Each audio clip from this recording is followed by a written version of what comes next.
10 en punto de la mañana. Bienvenidos a La Letra Chica. Hoy vamos a hablar de varios temas. Vamos a hablar de salud, vamos a hablar de seguridad, de estafas y de una herida abierta que lleva casi 2 décadas sin respuesta.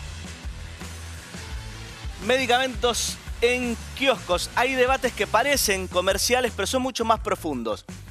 La salud se tiene que manejar con una lógica de mercado o con un criterio estrictamente sanitario. El gobierno vuelve a la carga con un proyecto para que se vendan los medicamentos en kioscos, en supermercados, después de que esto ya lo habían regulado o desregulado con el DNU 70 del 23 y lo frenó la justicia a pedido de colegios de farmacéuticos y de varios actores de la salud. ¿Qué es lo que dicen los especialistas?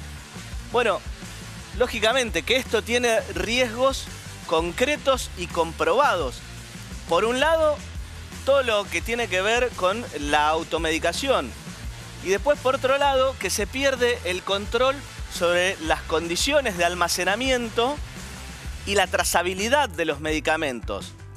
¿Sí? Hay medicamentos que, de no estar almacenados o refrigerados correctamente, pueden perder efectividad y en algunos casos pueden hasta volverse tóxicos. Entonces, no es solamente una discusión sobre libertad de mercado. Es una cuestión bastante más compleja. ANSES emitió un nuevo alerta por estafas a los jubilados. Las metodologías son siempre más o menos las mismas. Mensajes de WhatsApp, llamadas desde números desconocidos, te piden datos bancarios, te piden claves, te piden en algunos casos algún token. Son todas las cosas que, recordemos, nunca hay que brindar. Nunca un organismo oficial, llámese ANSES o quien sea, te va a pedir datos de ese estilo, pero vamos a estar hablando de este tema y recordando todas las medidas de seguridad que hay que tomar. Y hablando de seguridad, hay nuevas medidas en Tribuna Segura. Recordemos que originalmente esto era para evitar que los violentos ingresen en la cancha, ¿sí? A eso después se le fue sumando, digamos, te escanean el DNI, a partir de ahí cruzan bases de datos, base de datos del Registro Nacional de las Personas, de reincidencia, de distintas bases, y han encontrado, por ejemplo, gente prófuga, que aunque parezca mentira, los prófugos van a la cancha.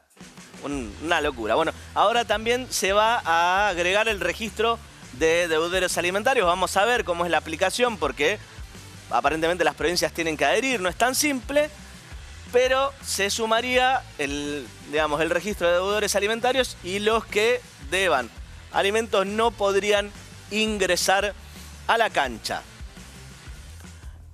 Hace una semana aproximadamente tuvimos un nuevo caso de una chica desaparecida en Córdoba.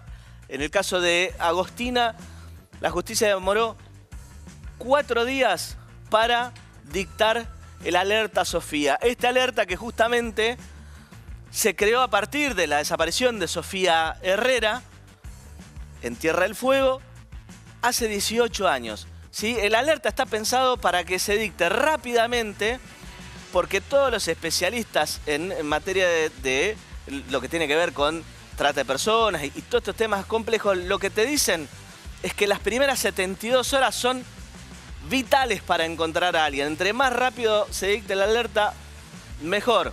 Bueno, 4 días pasaron. Esperaron que pasen las 72 horas vitales y ahí sacaron la alerta Sofía. Este caso, 18 años después, en septiembre se van a cumplir exactamente 18 años, sigue sin tener ninguna respuesta, sigue sin tener una hipótesis concreta o una hipótesis medianamente de lo que pudo haber pasado. Seguimos sin saber absolutamente nada. Estas son las cosas que hay que tratar de evitar que se repitan. Y además, si en un caso como el de Agostina demoran una eternidad en sacar el alerta Sofía, no aprendimos nada. Seguimos sin aprender nada. Esto es La Letra Chica. Bienvenidos.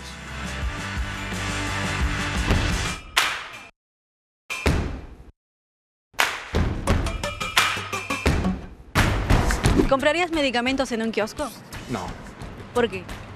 Porque no me da seguridad, prefiero comprarlos en una farmacia. Entregados por los farmacéuticos, por profesionales que saben qué venden, para eso están formados. ¿Y te parece bien que ahora se empiecen a vender los medicamentos en supermercados o kioscos? Me parece pésimo. No lo recomendaría porque debe estar supervisado por alguien experto y que tenga el conocimiento de la prescripción que hace el médico. Profesionales que tienen matrícula y te pueden aconsejar. El único lugar autorizado, soy agente de propaganda médico matriculado, la farmacia. ¿Y crees que si se venden medicamentos en un kiosco bajarían los precios? No, no necesariamente. Seguramente se van a mantener igual o van a subir. Supongo que bajarían los precios por tratar de atraer clientes. No creo que sea la idea, sino expandir el negocio de los medicamentos. Porque las farmacéuticas siempre ganan. ¿Y crees que esto pueda traer más riesgo para las personas? Sí.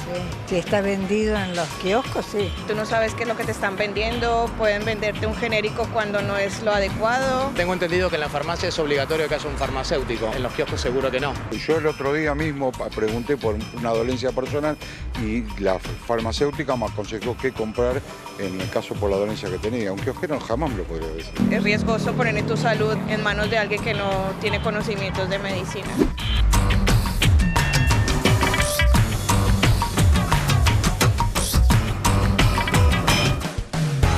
Estamos con Damián Ballester, farmacéutico sanitarista. Damián, Hola, Juan. ¿qué opinas de esto de que quieren vender los medicamentos en los kioscos? La gente la tiene bastante clara, ¿eh? Saben Sí, que me sorprende no gratamente. es un caramelo que da lo mismo comprarlo en cualquier lado. Sí, me sorprende gratamente que la gente en la calle hable del farmacéutico y su importancia en la comunidad. Eso del vamos es una sorpresa positiva. Yo quisiera traer a colación una frase de Ramón Carrillo que dice que los problemas de salud solo se pueden resolver cuando hay políticas sociales y económicas que cuidan a la mayoría. Sí. Esto no es solo hablar de dónde se venden medicamentos, si la farmacia fuera la farmacia. Estamos discutiendo hoy con este caso, esta propuesta del Estado Nacional, cuál es el modelo de salud que queremos como sociedad. La farmacia no es un local comercial, no es un punto de venta exclusivamente, es un espacio de salud comunitaria, donde, como decía la gente en la calle en el video, en el adelanto, hay un farmacéutico profesional que cuida, orienta, informa y controla. Si sacamos el medicamento de la farmacia, que es un centro de salud de cercanía, que está regulado, está fiscalizado, se pierde el control sanitario. Sí. El medicamento no es un producto cualquiera. Sí, además también esta visión, viste, siempre centrista que tiene el actual gobierno, porque cuando uno se sale de la ciudad de Buenos Aires, donde vas a encontrar una farmacia abierta a cualquier hora, a pocas cuadras de tu casa, bueno, también tenés que recurrir, o sea, tenés las farmacias de turno que pasan a tener un valor mucho mayor del que tienen tal vez en un gran centro urbano. Ahora, si vos atentás contra la existencia de la farmacia de turno, después la gente que vive en los barrios, en cualquier lugar, tanto de la provincia de Buenos Aires como de cualquier provincia del país, que por ahí tenés 5 farmacias en el barrio con toda la furia, y si te cierran 3, viste, después tenés un problema. Sí, mira, primero hay que dejar claro a la gente que los medicamentos, ninguno es inocuo y que hay un balance siempre de costo-beneficio. Y ese equilibrio se rompe cuando se usa mal, se usa en forma incorrecta, sin información, con otros medicamentos o en un momento inadecuado. Entonces, pasó, por ejemplo, te voy a traer el caso de Suecia. En el 2009, Suecia hizo una política similar a la que quiere hacer Argentina ahora, abriendo, en Suecia existía en ese momento, farmacias que eran del Estado. Sí. Abrieron el juego a que se vendan en supermercados y kioscos. Por las intoxicaciones, por las internaciones, por el mal uso de medicamentos de paracetamol, que atraía más gasto en salud, tuvieron que dar marcha atrás. Mira. Y cuidar. Aparte de paracetamol, que es, digamos, lo más tranquilo que uno podría Es que no hay pensar. medicamento tranquilo, eso es lo que hay que decir claro a la gente. Si un medicamento es categorizado como venta libre, primero que eso es confuso. Esa categoría es confusa y hay que cambiarla. Los medicamentos no son caramelos. No se pueden... Bueno, venta libre en principio significa que no necesitas una receta. Exacto. Pero sí necesitas el asesoramiento del farmacéutico y sí necesitas, para cuidar tu salud y asegurar que sea de un origen legítimo, que se haya conservado de forma correcta y que haya conservado en el transporte también las condiciones de almacenamiento, Sí. que se haga en la farmacia, donde hay un farmacéutico que te va a orientar cómo usarlo. Sí, claro. Ahora me preocupa estas son cosas que por ahí uno no piensa, pero digo, te lo venden en un kiosco. Muchas veces los kioscos son chiquitos, les pega el rayo del sol, ¿sí? A la medicación que le pegue el rayo del sol, te podés estar tomando un cóctel explosivo. Claro, esto no es teoría académica, científica o farmacéutica, estos son riesgos reales. Si no adquirimos el medicamento en un centro de salud, que es la farmacia comunitaria, podemos adquirir un medicamento que esté vencido, falsificado, adulterado o degradado por las condiciones, como vos decís, que le pegue el rayo del sol a un medicamento que es termosensible. Entonces vos estás tomando un medicamento pensando que te va a hacer bien y te va a hacer daño, porque lo estás usando en forma incorrecta. Bien. ¿Qué es lo que perdemos con, digamos, si se pierde el control de la farmacia? Por un lado vos me decís las condiciones de almacenamiento, está clarísimo el riesgo. Después creo que con casos como lo del Propofol está claro que la trazabilidad es fundamental. Por eso, hay un problema que no están hablando en ningún medio, salvo en este programa, y te agradezco el espacio, que es un problema silencioso. La preocupación del origen de los medicamentos. Solo en la farmacia se puede asegurar que se sepa la trazabilidad. ¿Qué es trazabilidad? Para explicarlo en simple, es saber que viene de un origen legítimo, legal, dentro de la cadena regulada de productos para la salud, que se transportó en las condiciones que pide el medicamento para asegurar la estabilidad de ese medicamento y que se almacenó en el centro de salud, la farmacia comunitaria, en forma correcta para asegurar la triada que hablamos los farmacéuticos: calidad, seguridad y eficacia. Si no tenemos eso, si lo sacamos por fuera, el riesgo de desproteger la salud del paciente y la seguridad del paciente aumenta exponencialmente. Acá el problema de base es que estamos poniendo en un interés superior el negocio y el interés del capital por sobre la seguridad del paciente. Yo, desde una mirada constructiva, propositiva, propongo al Estado nacional, provincial y municipal que fortalezcamos a la farmacia como centro de salud comunitario, al farmacéutico en su rol en la farmacia, y aseguremos que la comunidad tenga acceso a la información correcta. Por ejemplo, que controle más las publicidades de los laboratorios privados que muchas veces incitan a malos hábitos. Total, te tomas un medicamento. ¿Eso qué quiere decir? Fomenta la medicalización social. Y hoy por hoy, en países como Argentina, que es subdesarrollado, hay un 10% en plaza en el mercado que son productos falsificados, medicamentos falsificados. Entonces, si vos abrís el mercado, es peor. Eso sí que es preocupante. Y ahora, el medicamento falsificado, obviamente, tiene cualquier cosa adentro. Puede ser un principio activo, otro principio activo, no puede tener principio activo, puede ser, no te asegurás el contenido, la triada calidad, seguridad, eficacia. Entonces vos confías en que el medicamento es lo que dice en la cajita o en el blister, pero estás tomando otra cosa. Sí, sí, hay medicamentos que son de uso bastante común. Pensemos, bueno, paracetamol, ibuprofeno, que la gente medianamente conoce cuál debería ser el efecto que produce. Pero podrías entonces tomar algo que es, digamos, de producción más barata. Obviamente siempre el falsificado va a ser una producción más barata y te ponen... Yo recuerdo un caso en China hace bastante tiempo que vendían o sea, bidones de aceite, ponerle un bidón de aceite de 5 litros que debía ser de girasol, por ejemplo, y estaba mezclado con el residuo de aceite de motor. Mataron un montón de gente con eso. Sí, eso es como cuando tuvimos... eso es adulteración. Sí. Que se dan alimentos y también se puede dar si hay medicamentos truchos, puedes tenerlo adulterado, puede ser cualquier cosa. Tal cual, Juan. Puedes tomar veneno, criterio se puede extrapolar al caso de medicamentos. Y acá quiero ser claro. Y además donde no va a haber justamente, al perderse la trazabilidad y la cadena de custodia, el único responsable va a terminar siendo capaz el kiosquero que dice, no, bueno, pasó un señor no va a acá, ser me lo vendió suelto y lo compré. Juan, ese kiosquero no tiene matrícula. El farmacéutico, somos profesionales de salud matriculados, donde nuestro título tiene una responsabilidad, donde está estipulado en el Código Penal. Sí. Por eso es importante mantener la cadena regulada hasta la última milla, que es la dispensa del medicamento. Y hay que hablar claro. Acá no estamos discutiendo comodidad. Sí. Estamos discutiendo seguridad sanitaria. Comprar más fácil no implica usar el medicamento mejor o protegernos mejor. No todo acceso es acceso a la salud. Que quede claro a la comunidad. No todo acceso es acceso a la salud. Para acceder a la salud requerimos que esté profesional con información, con responsabilidad. Y te digo una frase. Sí.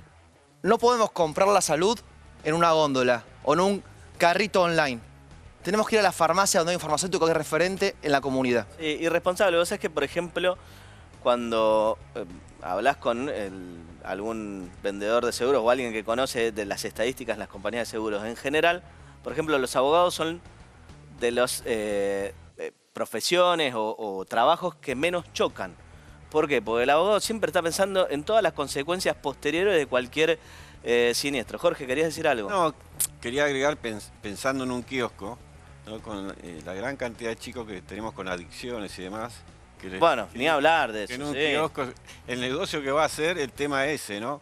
Y pensaba, el kiosquero va a hacer, esto va para los sindicatos. ¿Empleado de comercio o empleado farmacéutico? No, ¿Qué problema? Mirá, decís algo que es así.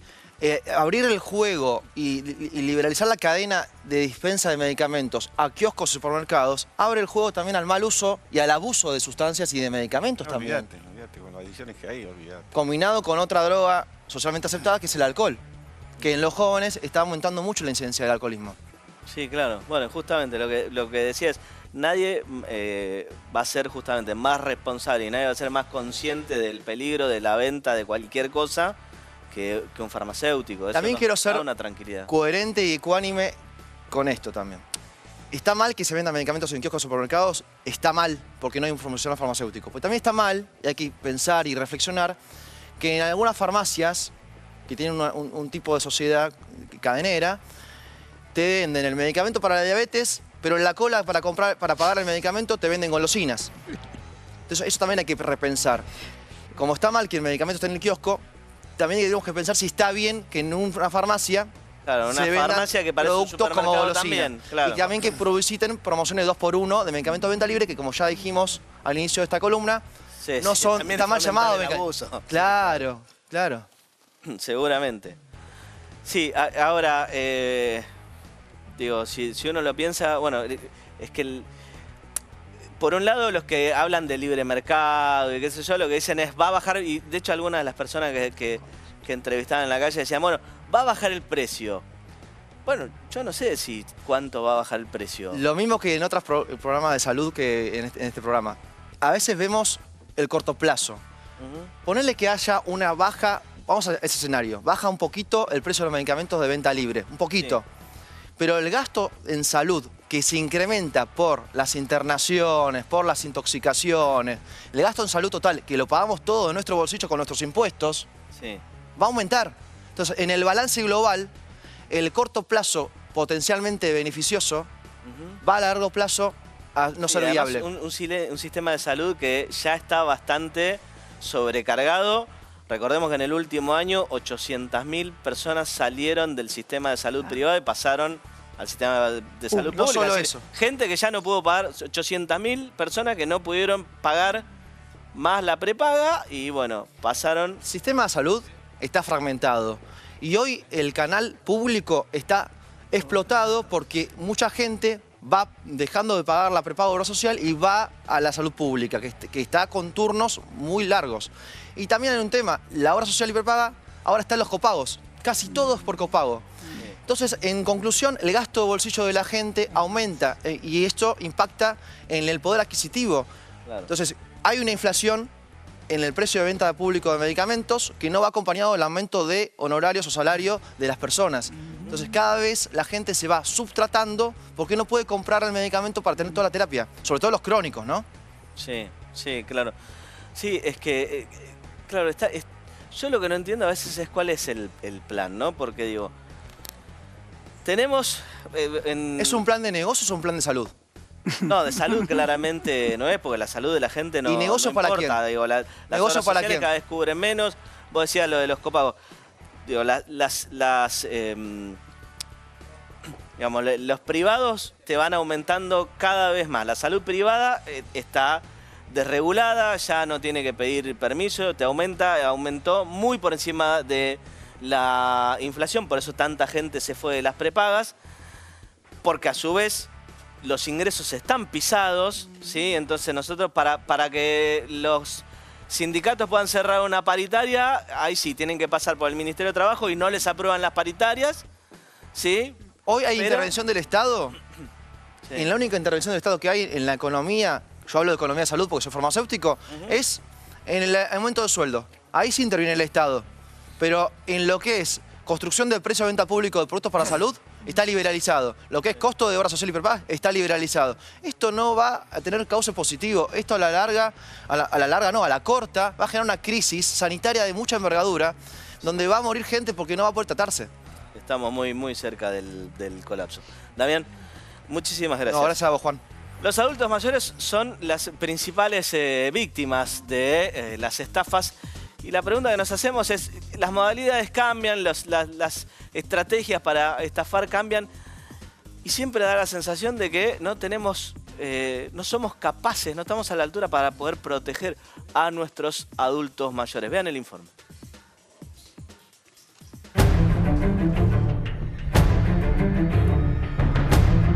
¿Alguna vez intentaron estafarte por mensaje o por alguna llamada? Sí. ¿Que han intentado? Me imagino que sí, porque no estoy al margen de lo que le pasa al común de la gente. No, porque me cuido mucho. Muchísimas veces, sí. Una vez me dijeron que los dólares iban a cambiar de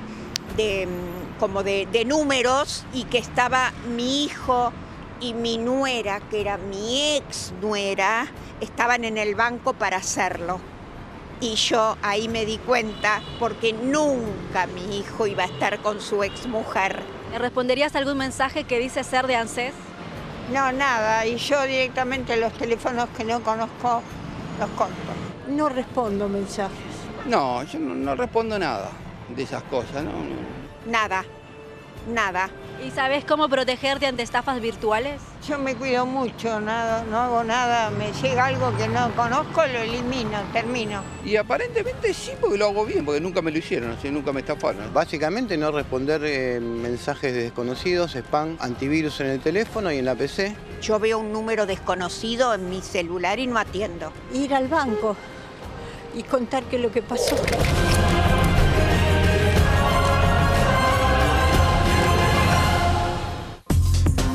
Carolina Arias es abogada especialista en ciberseguridad. ¿Qué tal, Carolina? ¿Cómo estás? Hola, buen día, Juanpi. Un placer estar nuevamente con ustedes hablando de ciberestafas. Bueno, contanos un poquito, cómo operan estas estafas. ¿Salió un nuevo alerta de ANSES? ¿Eso significa que se han incrementado las denuncias? Siguen estando, sí. La verdad es que las maniobras delictivas vinculadas con nuevas tecnologías son moneda corriente. Una de las maniobras delictivas que hoy se está escuchando en distintas plataformas y en los medios es lo que se denomina QR phishing, que es, por ejemplo, el escaneo de códigos QR, que lo hacemos muchas veces cuando estamos vamos... todos tan acostumbrados. Vas a un bar, a un restaurante y te tienen el QR para leer el menú y te termina terminas ingresando en una página que es falsa, una fake página, o incluso te ingresa un malware, que es un software malicioso, un programa malicioso que hackea las cuentas bancarias. Entonces hoy estamos cada vez más expuestos a este tipo de maniobras delictivas, pero como bien indicaste, los adultos mayores son el blanco perfecto. Claro. Ahí veíamos en el informe como se veía que muchos casos llaman por teléfono mediante técnicas de ingeniería social, se hacen pasar por empleados bancarios o de billeteras virtuales, y lo que hacen es solicitan datos sensibles de esas personas e ingresan directamente a las aplicaciones, generando créditos preaprobados, incluso induciendo a la persona a dirigir los fondos a terceras personas, que son las denominadas mulas digitales. Porque incluso al que vos le estás dirigiendo el dinero ni siquiera es el estafador, sino que es una tercera persona que a su vez pudo haber sido engañada. Entonces es muy complejo después encontrar a esa persona. Ahí es donde hablábamos de la trazabilidad de los medicamentos. Acá la trazabilidad del dinero se vuelve complicada, ¿no? El tema de trata de personas, pero vamos al tema de trata en términos digitales cuando hablamos de mulas digitales. Con lo cual, hay algo que sí quiero mencionar y que está bueno decirlo, es que los que fueron víctimas de estas maniobras delictivas pueden recuperar ese dinero. No yendo hacia el estafador, pero sí haciendo la denuncia correspondiente a nivel penal, y a su vez también en Ciudad Autónoma de Buenos Aires, a través de Mi Reclamo, si dependiente del Consejo de la Magistratura, uno puede iniciar una acción administrativa, conciliar y eventualmente conseguir recuperar ese dinero. Haciendo referencia a que las entidades financieras, las billeteras virtuales, tienen un deber de seguridad, son quienes custodian nuestro dinero, responden objetivamente por ser dueños de esa actividad que es considerada riesgosa, y en muchos casos se concilia y se recupera el dinero, ¿sí? El daño emergente, como nosotros decimos en el derecho. Bien. Pero si no lográs conciliar en esa fase, yo lo que hago es fomento a que los consumidores inicien acciones judiciales porque hoy día hay muchísima jurisprudencia a favor del consumidor. De hecho, hace muy poquito, la semana pasada, en La Plata, en la Cámara Civil y Comercial, salió un fallo en donde se multó a una entidad financiera, no voy a decir el nombre, con una suma enorme con el rubro daño punitivo. El daño punitivo, por si nos está viendo gente que no tiene que ver con el derecho, es una multa que se solicita a nivel judicial a la entidad financiera o a la billetera para persuadirla.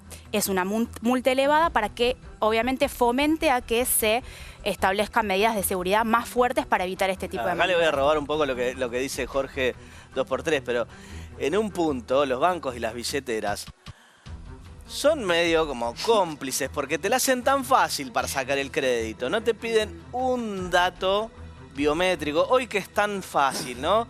Que te obliguen a que ponga la carita en el celular, te piden los datos biométricos y solucionamos un montón de problemas. Un pasito, una complicación y ya la gente por lo menos no puede estar sacando créditos falsos y estafando a un montón de personas, ¿no? Digo, no es que se requiere demasiado. No, esta es tecnología que ya está, porque la cámara en el celular ya la tenemos todo. Es un simple clic y en su momento el Banco Central estableció que se requería una doble verificación a través de datos biométricos. Ustedes lo ven cuando se genera, no sé, una transferencia o cuando se ingresa en estas billeteras, le solicitan no solo la clave, sino que además los datos biométricos. Uno tiene que poner la cara en el dispositivo. ¿Qué pasa?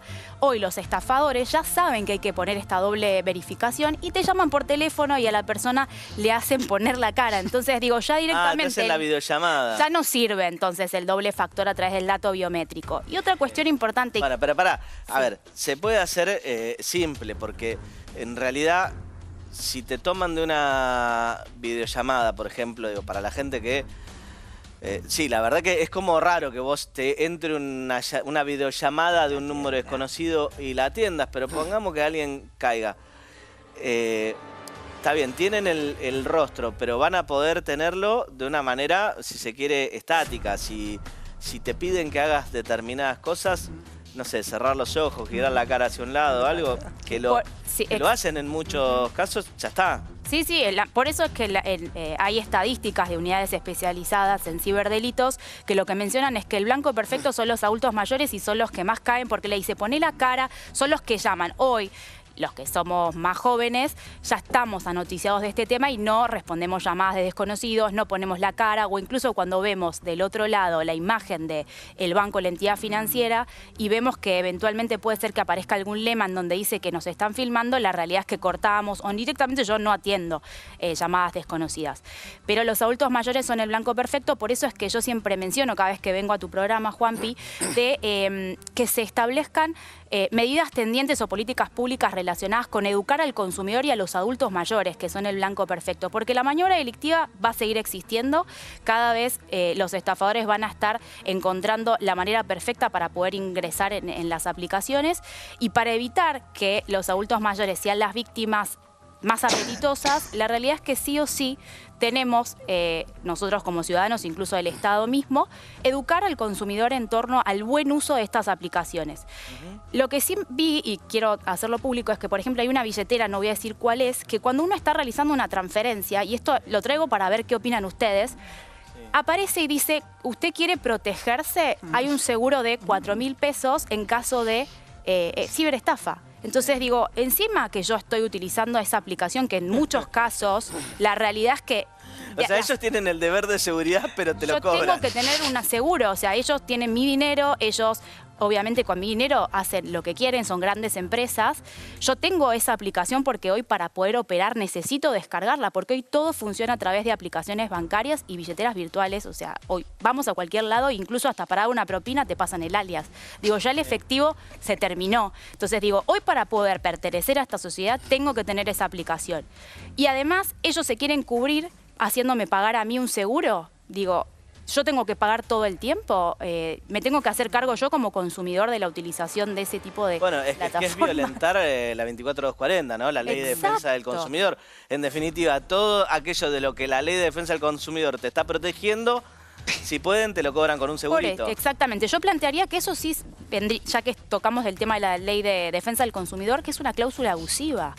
Bueno, ¿como cuántas? Como cuántas, como millones. Bueno, eso es lo que pasa actualmente. De hecho, también el proceso conciliatorio, en donde antes existía el COPREC y se arribaban a acuerdos, y el conciliador incluso tenía un rol muchísimo más presente. Hoy la realidad es que es un rol netamente conciliador, arriba a las partes a llevar un acuerdo, pero no está controlando el cumplimiento, no lo conduce. Digo, también ahí hicimos un retroceso, ¿no? ¿Qué era el COPREC?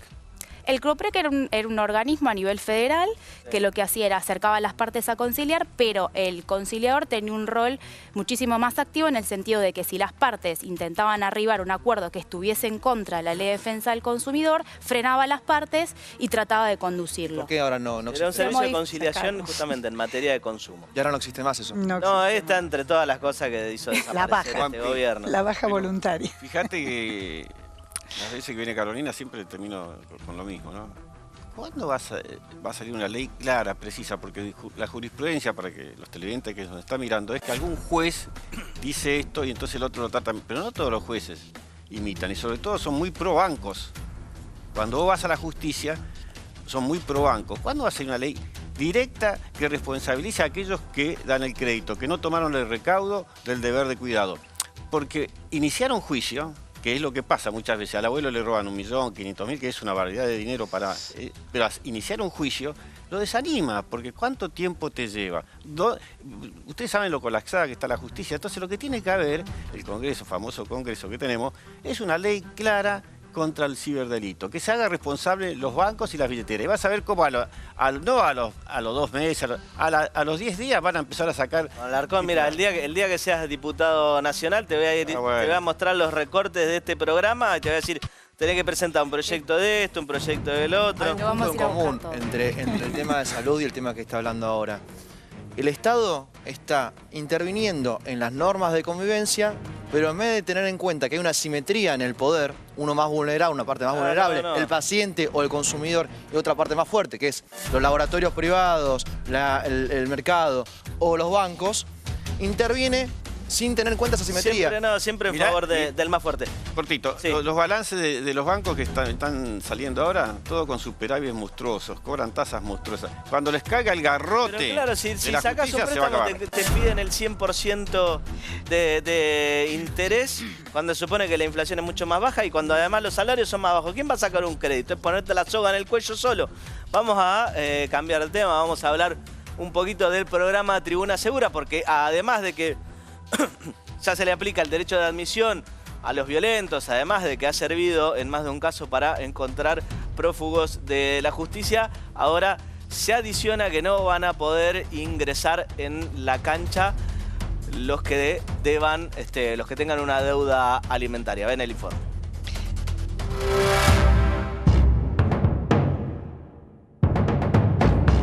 La gente está preguntándose, tribuna segura, ir a la cancha, ¿cómo está eso? La semana pasada sacamos una resolución que es muy importante porque es la resolución que nos permite compartir datos del programa Tribuna Segura. En el programa Tribuna Segura están todos aquellos que tienen restricción de ingreso a la cancha. En total hay una base de datos de 34.000 personas que no pueden entrar a las canchas en Argentina. Ese listado se comparte con la organización del Mundial, donde las personas que están en esa lista, en ese registro, no van a poder ingresar a las canchas. No significa que no puedan viajar, seguramente alguno viajará, pero no podrán entrar a los estadios. Eso es muy importante tenerlo presente.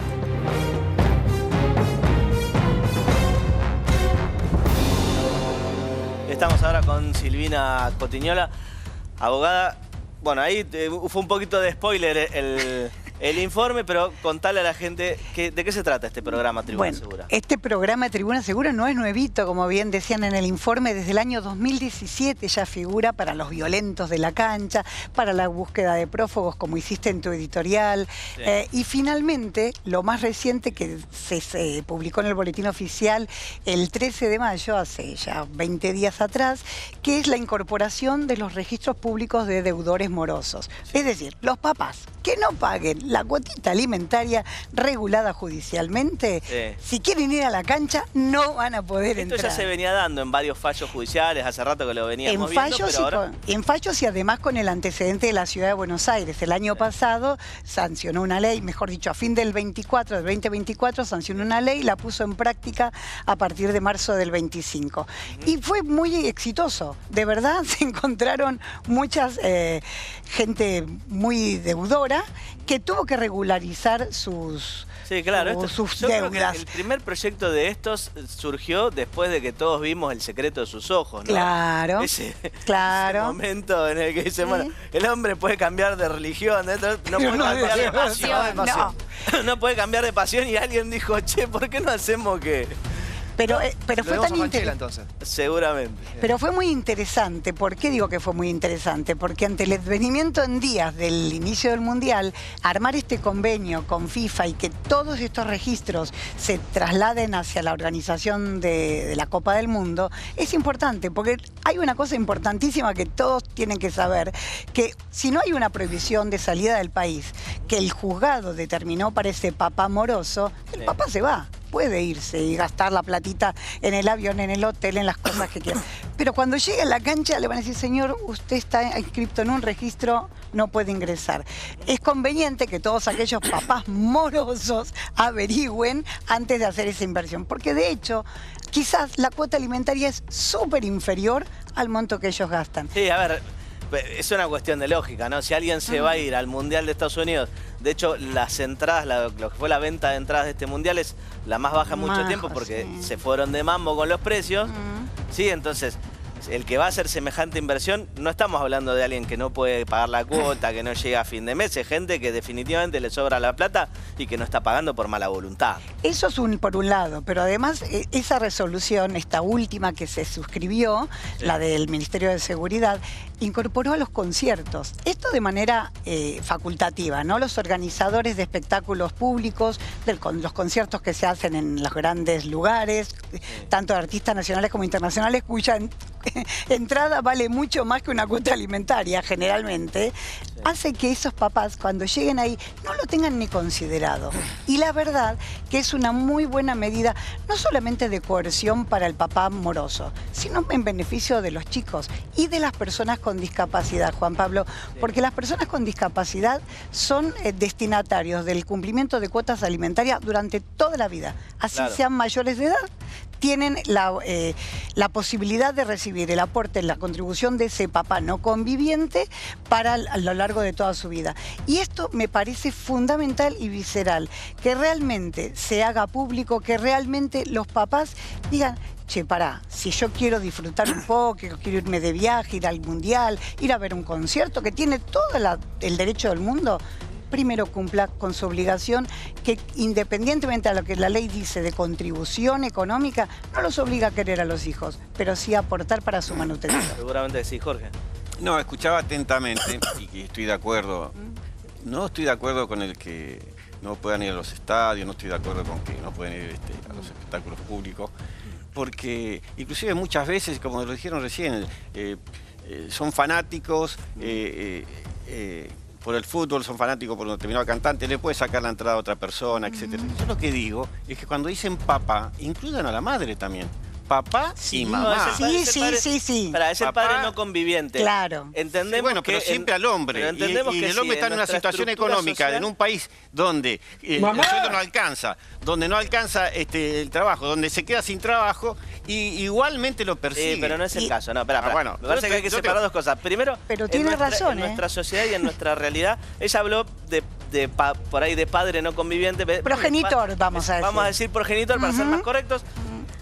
Recordemos que en la mayoría de los casos los chicos se quedan con la madre, en algunos casos ya, digamos, ahí... Y el cuidado personal se invierte. Hay un cuidado personal compartido en algunos casos y donde es como mucho más equilibrado, que eso es lo que por ahí la tendencia que más se ve hoy en día, y en algunos casos que siguen siendo los menos, el cuidado personal o la tenencia, como decíamos antes, queda a cargo del padre. Siempre es el no conviviente, ¿sí?, el que va a pagar la cuota alimentaria. Siempre que pueda. Aunque, por eso hay que separar esto. Que pueda, Acá estamos hablando siempre de... Digo, el fútbol Ir a ver un partido de fútbol hoy no es barato. Ir a un recital tampoco es barato. No estamos hablando del caso por ahí que vos planteás, que es, bueno, el que está ganando por ahí la mínima, no le alcanza para vivir, el que se quedó sin laburo no le alcanza para vivir. Ese no se puede ir de viaje a Estados Unidos a gastar Ni a la cancha. 10.000 en una semana. Hay una mirada garantista de la mujer en el tema de familia. Esta es la verdad. No necesariamente, y los derechos del niño, ¿dónde están? Usan de rehenes a los chicos. Yo lo que digo que tiene que ser por igual. Por igual, porque si no lo vas a prohibir, si sigue esto así, al público, vas a prohibir. No nos metamos en la cuestión está tocando de rehenes a los conducir, no nos metamos en la cuestión de familia, no es esa la que estamos tratando de explicarle a la gente de qué se trata el programa Tribuna Segura. Y que se va a poner en práctica ahora en el Mundial, en días. Y me parece importante recalcar, Jorge, que no se trata de justamente gente que está pasando una mala situación económica. Estamos hablando de padres irresponsables que tienen en muchos casos un pasar económico muy cómodo. Son los menos, son los menos. Son los menos, pero es a los que está apuntado este programa, ¿sí? Claro, son los menos. Hay colegas, hay que están pasándola mal y tienen que pagar la cuota alimentaria y no tienen a veces. En realidad eso se puede discutir en tribunales, puede uno cuestionar la reducción de cuota, puede haber montones de situaciones, hasta incluso pedir una negociación en una audiencia judicial a ver cómo hago efectivo esta deuda. Eso todo se puede manejar dentro del ámbito de la justicia. Pero lo más importante, y me parece oportuno, sí que la ley, esta resolución, extiende a los progenitores, es papá o mamá. Si bien la mayoría son los papás, hay mamás que son las que tienen la contribución económica y el papá es el que hace el cuidado personal y el que aporta en especie su contribución. Aparte está alineado al compromiso del Estado con tratados internacionales que prioriza el interés superior del niño, niña, adolescente. Exacto. Y a ver, está claro que es una medida que sirve y que ha dado buenos resultados, por eso se extiende, ¿sí? Me parece importante esto, que lo vi en varios lugares. Digo, vos si se publicó en el boletín oficial, ¿esto implica que lo van a aplicar en todo el país o después las provincias, como sucede con algunas leyes convenio, tienen que adherir y si no, no se aplica en esa provincia? No, efectivamente tienen que adherir, eso es el primer punto. Es un dato no menor. Pero la mayoría de las provincias han adherido. ¿Han adherido? Sí, la mayoría han adherido y fundamentalmente todas aquellas provincias que tienen los registros públicos de deudores morosos, porque no todas tienen los registros. ¿Son consolidados a nivel federal o cada provincia tiene sus datos? Cada provincia tiene sus datos. No, los morosos porque es un dato que en definitiva surge de un juzgado. Para que seas un deudor alimentario registrado, eso sale de algún juzgado de familia. Exacto, o civil, es una cautelar. ¿Pero no cambian información las provincias entre sí con estos datos? Sí, ahí hay un entrecruzamiento. Digo, lo que ya había antes era los que tenían derecho a admisión, los que tienen por ahí un pedido de captura. Digo, esos son los que ya estaban. Ahora se suman los deudores alimentarios, que sí, va a depender del registro, obviamente. Si la provincia tiene un registro que es deficitario, bueno, va a tardar mucho en aparecer o va a tardar mucho en salir cuando se ponga al día. El Estado tiene que estar presente cuidando el interés del más vulnerable.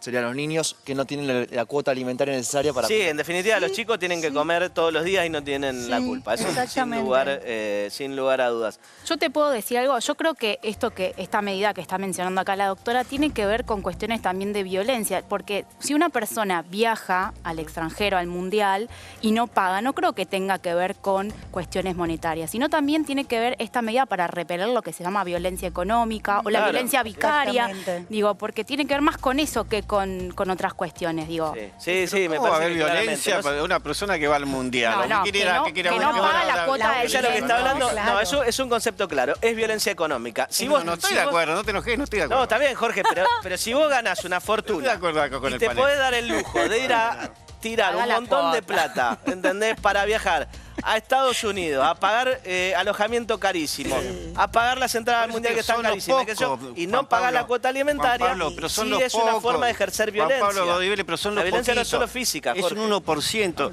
Colegas que la están pasando mal, te repito, que vienen a consultar cómo hago para bajar, tienen que ir al juzgado. El juzgado que le tarda un tiempo, pero mientras tanto la deuda se va acumulando. Pero escuchame una cosa, ¿alguno de esos va al mundial, Jorge? Y algunos seguramente que se van. Que pague la cuota. Al mundial no se puede pagar, claro, pero por favor.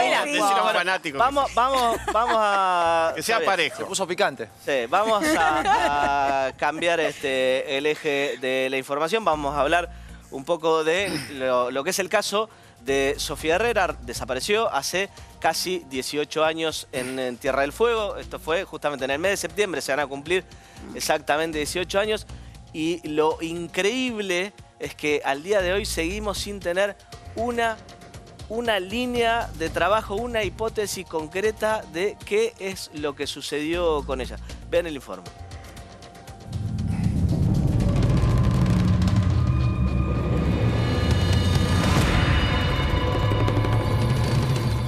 El 28 de septiembre de 2008, Edgar Fabián Herrera y María Elena Delgado jugaban con su hija Sofía en el camping John Goodall de Río Grande, Tierra del Fuego.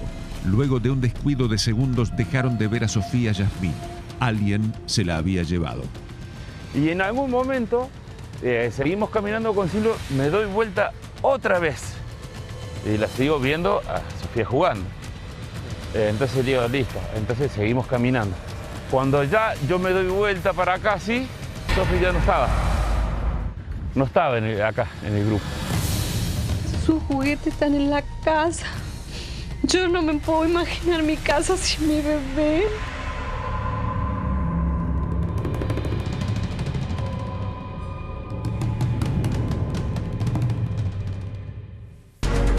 Jorge Alarcón, te metiste en todos los temas, ahora te toca laburar a vos. Vamos a ver cómo lo haces. ¿Cómo está hoy la causa? Pero quiero decirte algo que dijiste en la editorial. Sí. Y qué bueno que lo hayas dicho, porque esto pasó también con el caso de Dupuy, qué es eso.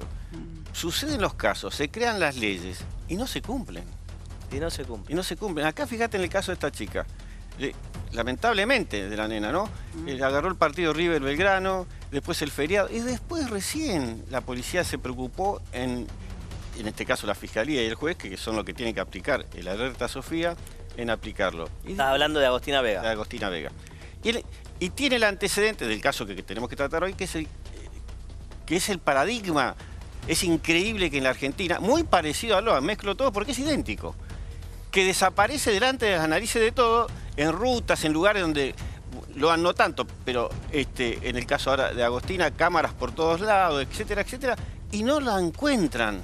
¿Cuándo van a entender que en la Argentina desaparecen muchísimos chicos y por suerte algunos se visibilizan como estos casos, pero los que no se visibilizan tienen el problema? En el caso de Córdoba tiene el caso Lian, en el caso de San Luis, ¿se acuerdan la nena que estaba jugando en la vereda? Sí, o sea, desaparecen y la justicia mira inerte y empieza a salir a buscar a las personas que están implicadas 4 o 5 días después, o sea, le da el tiempo para que, si es que...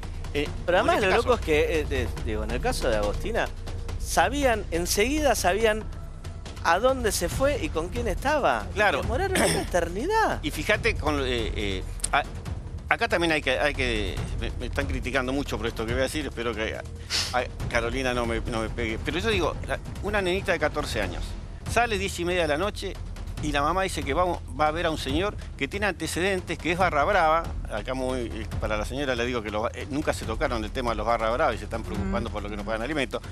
Sí. Fíjense tema. Los barra brava tienen derecho a admisión, pero sigamos con este tema. Dale. Sigamos con este tema. Fíjate este caso. Le manda un mensaje por WhatsApp a la 1 de la mañana y le dice, me había pedido tu teléfono, ¿vos sabés dónde está? ¿Ahora denuncia o no? La mamá de este señor, que ahora dice que no lo conocía, que lo conocía, no lo conocía y que tenía relaciones esporádicas. Entonces los padres nos tenemos que hacer responsables. La justicia falló porque tardó 4 días. La familia también falló y está fallando porque la madre tiene que decir qué relación tenía con este señor y qué hacía este señor. Porque este señor está detenido y seguramente está pensando, estoy seguro que es así, me conviene decir la verdad porque si salgo afuera capaz que es peor. Estamos hablando de barra brava. Y yo digo que debe tener que ver con el tema de la droga, sin duda. Esto hay que hacer. Y la justicia lo sabe, por eso le sale a buscar por todos lados. Con Loan hicieron lo mismo, lo buscaban en las panzas de los leones, que ellos decían cualquier pavada, dijeron. En este caso, por favor, sean responsables. Porque para mí Agostina está viva. Sean responsables, salgan a buscarla, pero salgan a buscarla con criterio. Vayan, llamen a la madre, detengan a la novia o amante de este señor, detengan a todo el mundo para que alguien hable, porque si no, no va a hablar nadie. Es insólito que él esté detenido y declara cuando él quiere. Es insólito, idéntico al caso Sofía, idéntico al caso... ¿Tendría que tener la justicia federal para vos? Pero sí, ¿qué pasó en Corrientes con Loan? 40 días tuvo la policía. Aparece un señor abogado, lleva a la principal implicada, la Audelina, la lleva a Corrientes. La recibe un senador de la República, de Corrientes, digo. La recibe el fiscal. Al otro día el gobernador dice, caso solucionado. ¿Esos señores van a juicio ahora? No. La única que va es la Audelina. Y acá está pasando igual. 40 días después en Corrientes lo agarró la justicia federal. ¿Por qué no agarra la justicia federal de una y señores, venga, esto es público, el país está pendiente de esto? No, salimos de vuelta con el tema de los perros, salimos que si van para acá, van para allá y pasan los días. En el derecho penal, tiempo que pasa, prueba que se diluye. Bien, volvamos al caso de Sofía, que justamente el alerta Sofía se crea a partir de este caso y para ser dictado rápidamente, porque... Corregime, pero los especialistas siempre dicen las 72 horas es que está bien, a partir del momento que desaparece son vitales. Es que está bien especificado y el caso Sofía, que es, vos lo dijiste, yo cada vez que se toca el tema me asombra que no tengamos un solo dato. No tenemos un solo dato. ¿Y cómo tiene que actuar el fiscal o el juez? Automáticamente, al enterarse por medio de la policía de esta situación, poner el alerta a Sofía. No lo hace. Por desidia, por lo que quiera, porque dicen que, bueno, vamos a esperar 48 horas a ver si aparece o no aparece. Pero cuando hay casos tan notorios como esto que está pasando, tienen que aplicar el alerta Sofía. No fue de casualidad. Fíjate que el alerta Sofía es increíble, porque ellos van a un camping. No sé si la mayoría de los televidentes saben. Los padres van al camping con la nena.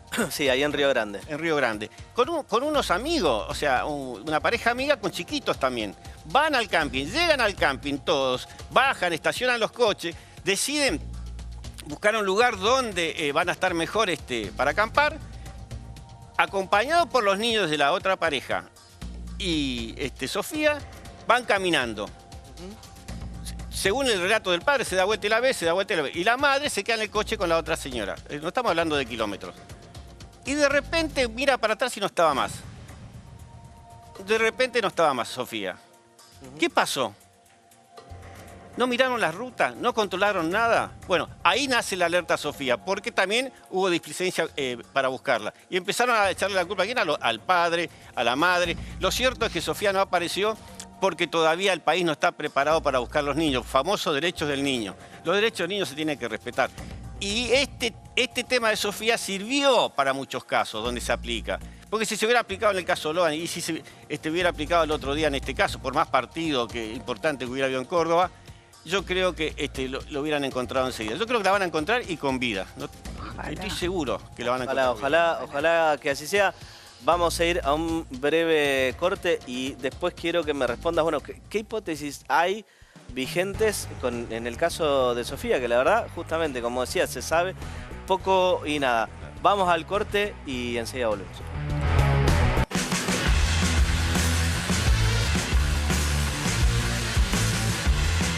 Tomamos con Alarcón. ¿Qué hipótesis hay? Nada, porque... y nada y mucho, porque es un símbolo, Sofía, para estas desapariciones que hay de chicos. Pero para el caso de ella, nada.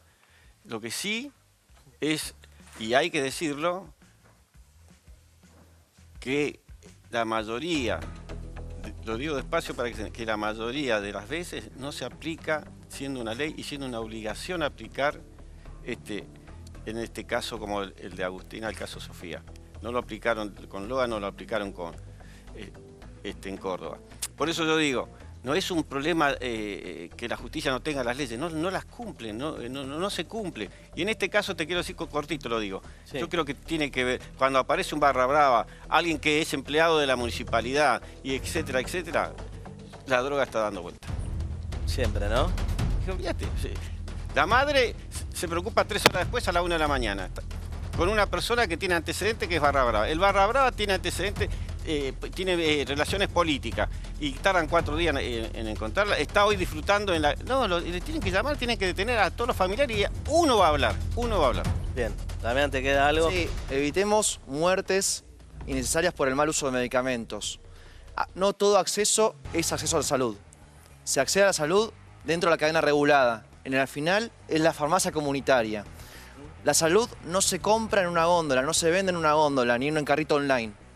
La salud se asegura con profesionales con información y responsabilidad que son los farmacéuticos expertos en medicamentos. Sí, Sí, y hay una publicidad, vos decías, hay algunas malas, pero hay una que es muy buena justamente, que es con el chat GPT, ¿no? Que dicen, le preguntan temas de salud y te termina también mandando 6 metros bajo tierra porque te recomienda cualquier cosa.